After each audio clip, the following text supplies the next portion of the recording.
Hi, and welcome to another video from the Best of CAT series.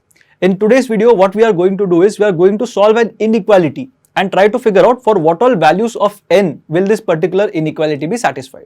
So what you can do is you can pause the video, try this question out on your own using whichever method you are comfortable with, and then have a look at the solution that will follow. If you like our content and want to experience the IMS pedagogy, you can join the IMS Zero Fee Prep programs that will give you access to concept videos, sectionals, full-length tests and more for free. You may click on the I button or on the link in the description box below to access the same. Happy learning! So in this particular question, you can see that the inequality is not in the form of one term, but it is basically a composition of a quadratic and a linear part. So what we will do is we will simplify this entire thing first, and then we will try to see what can be done with that particular expression. So here n minus 5 into n minus 10 will be nothing but n square, minus 5n minus 10n will give you minus 15n, minus 5 into minus 10 will give you plus 50, minus 3n plus 6 should be less than or equal to 0. So what we get in this case is n square minus 18n plus 56 less than equal to 0.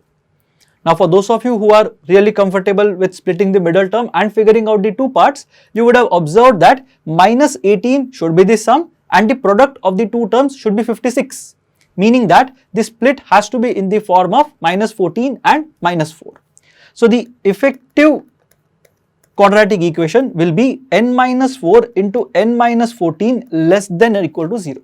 That is what we are going to get here. Now one thing you can do is you can look at the critical points here. So what are the critical points? 4 and 14, because at these 2 points the value of n minus 4 into n minus 14 becomes equal to 0. But what we are interested in is the values that will be less than or equal to 0. So what we can do in this case is we can take a value of n greater than 14, let's say for example. If n is greater than 14, then what is going to happen? N minus 14 will be positive, n minus 4 will also be positive. Product of two positive numbers is going to be a positive number. So n greater than 14 is not going to be a part of the solution set that we are going to get. Does n equal to 14 work? Yes, it does, because n equal to 14 gives us 0 as the answer. Now what happens if you pick a value between 4 and 14? That is where you will get one positive value and one negative value. So what you are going to get in that case is a negative value which is consistent. So n can also be between 14 and 4. That is also a possibility. If you take n equal to 4, obviously it's going to give you a 0. So that is also a part of the solution set that we have.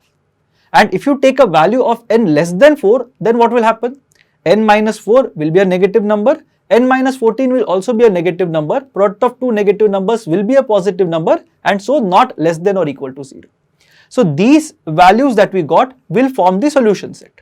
So we will get all possible values from 4 till 14. And so there will be 4, 5, 6, 7, 8, 9, 10, 11, 12, 13, 14, 11 numbers in total, which would be the values of n that will satisfy this particular inequality. Now what you can also do in this particular case is, instead of getting into counting it manually or trying to figure out which all values will satisfy this particular equation, you can figure it out using a graph.